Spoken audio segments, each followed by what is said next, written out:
முதல் அனைவருக்கும் வணக்கம். மரியாதைக்குரிய பாரத பிரதமர் நம் தேசத்தை எப்படி பொருளாதாரத்தில் வல்லரசு நாடாக மாற்றிக் கொண்டிருக்கிறார் என்பதற்கு பொருளாதார பிரிவின் சார்பில் ஒரு நல்ல நிகழ்ச்சி நடைபெற்றிருக்கிறது. அதில் எந்த அளவிற்கு இன்னைக்கு ட்ரம்ப் கூட செய்யப்பட்ட ஒப்பந்தம் விவசாயிகளுக்கு பலன் தராது என்ற ஒரு பொய் பிரச்சாரத்தை மேற்கொண்டு வருகிறார்கள். இல்லை, அது அரிசி உற்பத்தியாளர்கள், கோதுமை உற்பத்தியாளர்கள், பால் உற்பத்தியாளர்களுக்கெல்லாம் எந்த பாதிப்பையும் தராது என்பதை இங்கே மிக தெளிவாக சொல்லி இருக்கிறார்கள்.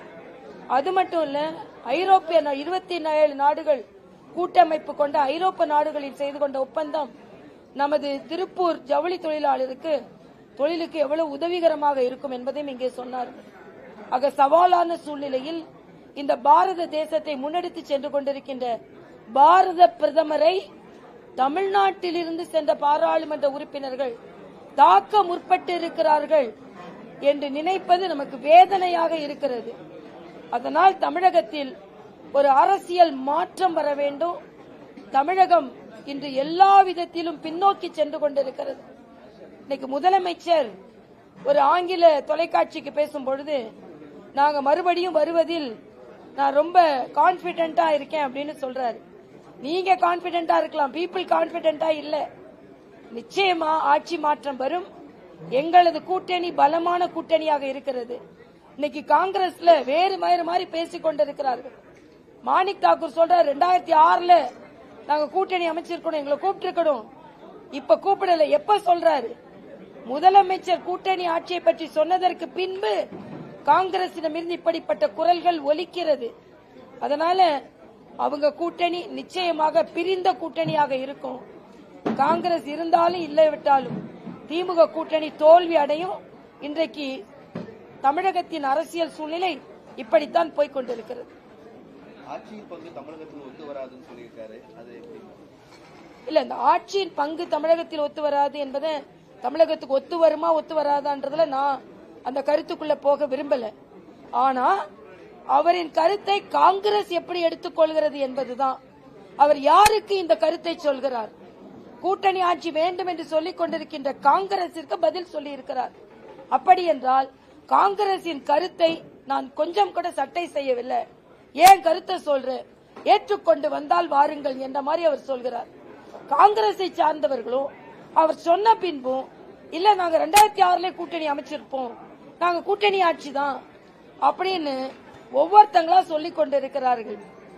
ஆக இன்றைய காலகட்டத்தில் அந்த கூட்டணி சேர்ந்தாலும் காங்கிரஸை சார்ந்தவர்களும் திமுகவை சார்ந்தவர்களும் ஒழுங்கா வேலை செய்ய மாட்டாங்க. எங்களை சொல்லிட்டு இருந்தாங்க, அதிமுகவும் பாஜகவும் சேர்ந்து வேலை செய்யுமா, அமமுக வேலை செய்யுமா. நிச்சயமா நாங்க இணைந்து பணியாற்றுவோம், பணியாற்ற ஆரம்பித்து விட்டோம். எதிர்கூட்டணி வெலவெலத்து போயிருக்கிறது.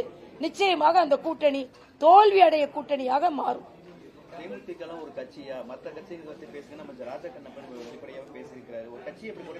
ராஜ கண்ணப்பன் அது மட்டும் சொல்லல, காங்கிரஸ் சொல்லிருக்காரு, 1-2 இடத்த வச்சுக்கிட்டு எங்களை டிமாண்ட் பண்ணிட்டு இருக்காங்கன்னு சொல்லிருக்காரு. நான் என்ன சொல்றேன், எந்த கட்சியாக இருந்தாலும் அதை குறைத்து மதிப்பிடக்கூடாது. இதே டிஎம்கேக்கு ஒரே ஒரு சட்டமன்ற உறுப்பினர் இருந்த காலமும் இருக்கு. மரியாதைக்குரிய எம்ஜிஆர் இருந்த போது 12 வருஷங்கள்ல ஆட்சிக்கே வர முடியாம தோல்வியையே சந்தித்துக் கொண்டிருந்ததான் திராவிட முன்னேற்ற கழகம். அதனால எந்த கட்சியும் குறைத்து மதிப்பிடக்கூடாது என்பதுதான் எனது கருத்து. சகோதரி பிரேமலதா அவர்களை குறைத்து மதிப்பிடக்கூடாது என்பது எனது கருத்து.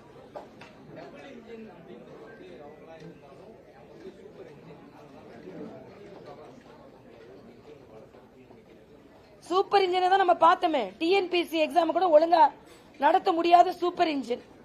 முந்தின நாள் 5 லட்சம் பேரை வச்சு இளைஞர்கள் மாநாடு நடத்துறாங்க. ஒரு 9000 பேருக்கு ஒழுங்கா டிஎன்பிசி எக்ஸாம், ஒரு அரசு வேலை கனவோடு இருந்த இளைஞர்களின் கனவு நசுக்கப்பட்டது. உங்க சூப்பர் இன்ஜின் தான் உங்க ஸ்கூல்ல கத்தி வச்சுட்டு போய் குத்திட்டு இருக்காங்களே, உங்க சூப்பர் இன்ஜினை தான் எங்களுக்கு தெரியுது. டாஸ்மாக் கடையில டாஸ்மாக் சேல் அதிகமாகி போயிட்டு இருக்கு, பெண்கள் எல்லாம் பாதிக்கப்பட்டு கொண்டிருக்கிறாங்க. இதான் உங்க சூப்பர் இன்ஜின். அதனால சூப்பர் இன்ஜின் ப்ராப்பர் இன்ஜினா இல்ல, ஓடாத இன்ஜினா தான் இருக்குது. எங்களது சூப்பர் ஃபாஸ்ட் இன்ஜினா வரப்போகுது. அதனால சூப்பர் இன்ஜினா இருந்தா எதுவும் பலன் தராது. சூப்பர் ஃபாஸ்ட் இன்ஜினா இருக்கணும். சூப்பர் ஃபாஸ்ட் இன்ஜினா தேசிய ஜனநாயக கூட்டணி வர இருக்கிறது. அவங்க கொஞ்சம் சூப்பர் இன்ஜினை வச்சுட்டு ஓரமா ஒதுங்கி இருந்தா நல்லது என்பது எனது கருத்து. இந்த தேர்தல் தமிழ்நாடு அணியா டெல்லி அணியா என்பதுதான் போட்டியே பேசியிருக்காரு. காங்கிரஸ் சொல்றாரா? தமிழ்நாடு அணியா டெல்லி அணியா? காங்கிரஸ் மறைமுகமா சொல்றாரு டெல்லி அணியா தமிழ்நாடு அணி. எங்களெல்லாம் சொல்லல. ஏன்னா நாங்க தமிழ்நாடோடு இணைஞ்சிட்டோம். மரியாதைக்குரிய பாரத பிரதமர் மலேசியால பேசும்போது தமிழ்நாட்டை பற்றியும் தமிழர்களை பற்றியும் அவ்வளவு உயர்வா பேசியிருக்கிறாரு. அதனால தமிழ்நாடு அணியா டெல்லி அணியான்னு கேட்டது பாஜக அணியே இல்ல, காங்கிரஸ் வேணா கேட்டிருப்பாரு. அவங்களுக்குள்ளதானே இப்ப போட்டி இருக்கு. அதனால அவர் டெல்லி அணின்னு சொன்னது ராகுல் காந்தியே சோனியா காந்தி என்று நான் எடுத்துக்கொள்கிறேன். ரொம்ப நல்லா போயிட்டு இருக்கு. இன்னைக்கு கூட ரொம்ப சந்தோஷம். இன்னைக்கு பொருளாதார பிரிவில் இருந்து கூட ஒருத்தர் வந்து எனக்கு ஒரு சகோதரர் வந்து அறிக்கை கொடுத்தார். போகின்ற இடங்களில் அறிக்கை கொடுக்கறாங்க. 38 மாவட்டங்களில் அந்த பெட்டிகள் சென்று விட்டது. மக்கள் அபரிதமாக அதில் செலுத்திக் கொண்டிருக்கிறார்கள் கோரிக்கைகளை. அதனால மக்களுக்காக மக்களிடம் இருந்து என்ற பெயர் மிகச் சிறப்பாக செயலாற்றி வருகிறது. 4 ஜோன்ல மீட்டிங் நடத்த போறோம். மக்களை சென்று சந்திக்க போறோம். 18ஆம் தேதி டெல்டா மாவட்டத்தில் போய் விவசாயிகளை சந்திப்பதாக இருக்கிறோம். சென்னையில இளைஞர்களை வைத்து ஒரு மிகப்பெரிய கருத்து கேட்பு கூட்டம் நடைபெற இருக்கிறது. கனிமொழி சொன்னாங்க திமுக தேர்தல் அறிக்கை கதாநாயகின்னு சொன்னாங்க. நான் சொன்னேன் எங்க தேர்தல் அறிக்கை தாய் அறிக்கைன்னு. கதாநாயகியா தாயான்னு பாத்துரும் 2026 என்பது எனது கருத்து.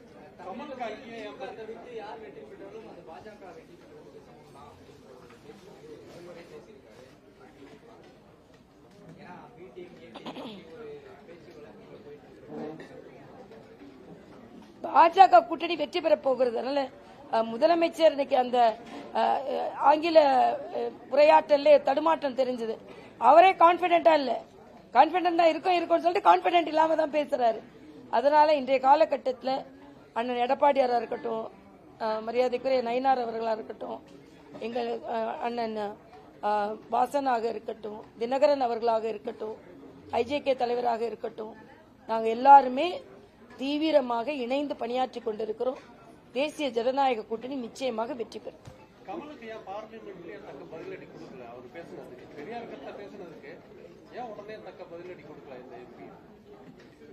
அடுத்த நாளே மேடம் சொல்லிருக்காங்களே, விமலா மேடம் சொல்லிருக்காங்க, நான் வந்து பெரியார பேசினேன், நீங்க அந்த ரெஃபரன்ஸ் எடுத்து பாருங்க, நான் வந்து தமிழை பத்தி சொல்லல அப்படின்னு சொல்லிருக்காங்க. மேடம் சொல்லிருக்காங்க.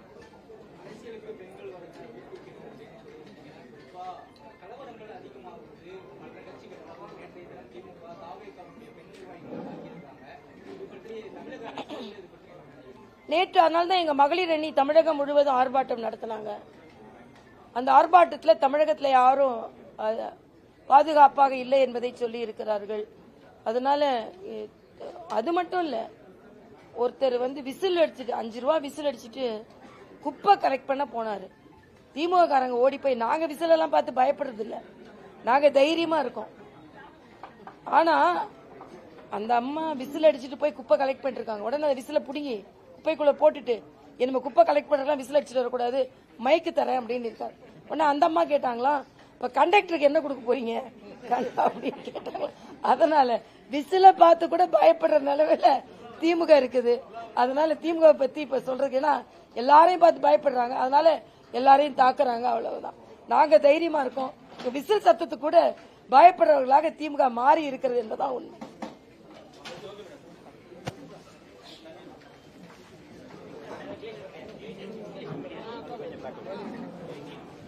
அப்படியே